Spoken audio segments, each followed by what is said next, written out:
આવતીકાલે મોકડ્રીલને લઈને સમાચાર સામે આવી રહ્યા છે કે ગૃહ મંત્રાલયના સચિવ ગોવિંદ મોહનના નેતૃત્વમાં એક ઓનલાઈન બેઠક મળી છે. આ વર્ચ્યુઅલ બેઠકમાં રાજ્યો અને કેન્દ્રશાસિત પ્રદેશો સાથે આવતીકાલે મોકડ્રીલને લઈને મંથન કરવામાં આવ્યું છે.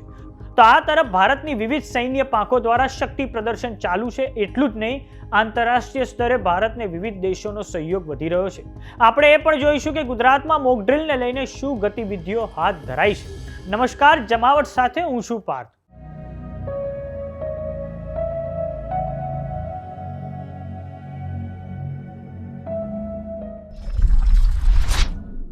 થોડાક સમય પહેલા કેન્દ્ર સરકારના ગૃહ મંત્રાલય તરફથી સમગ્ર દેશના રાજ્યો અને કેન્દ્રશાસિત પ્રદેશોને આવતીકાલે એટલે કે 7 મેના રોજ મોક ડ્રીલ યોજવા માટે આદેશ આપી દેવામાં આવ્યો છે. તો બીજી તરફ વડાપ્રધાન નરેન્દ્ર મોદીની તડામાર બેઠકો ચાલુ છે. પીએમ મોદી ત્રણેય સેનાઓના વડાઓ સાથે સતત સંપર્કમાં છે.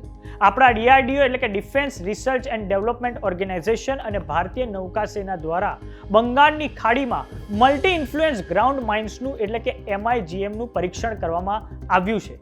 MIGM માઇન્સથી દુશ્મન દેશના જે પણ જહાજ છે તેમને સરળતાપૂર્વક બરબાદ કરી શકાશે. જો કોઈ પણ પાકિસ્તાની સબમરીન કે યુદ્ધ જહાજ બંગાળની ખાડીમાં પ્રવેશ કરશે તો તે બરબાદ થઈ શકે છે. આમ ભારત દરેક મોરચે પોતાની તૈયારીઓને જબરજસ્ત રીતે ઓપ આપી રહ્યું છે.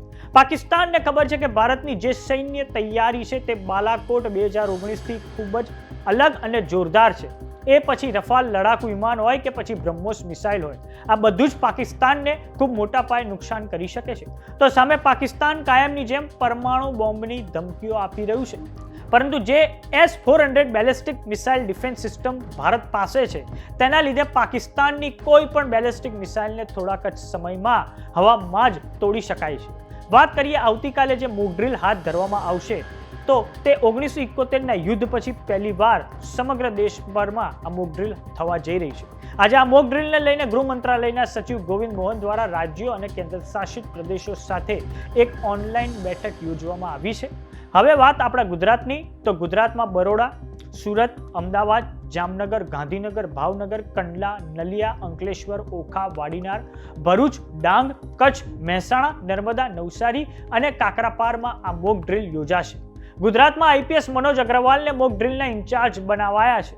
ગુજરાતમાંથી કેબિનેટ સેક્રેટરી પંકજ જોશી, રાજ્ય પોલીસ વડા વિકાસ સહાય અને મનોજ દાસ કેન્દ્રીય ગૃહ સચિવ ગોવિંદ મોહન દ્વારા જે ઓનલાઈન મીટિંગ યોજવામાં આવી છે તેમાં જોડાયા છે.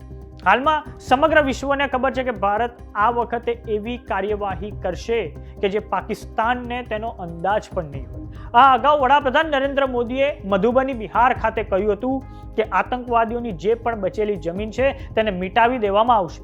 આ વખતે એવી સજા મળશે કે તેમને કલ્પના પણ નહીં હોય. તો જે પણ અપડેટ હશે અમે તમને આપતા રહીશું. કેવો લાગ્યો અમારો વિડીયો અમને કોમેન્ટ બોક્સમાં લખીને જરૂર જણાવો.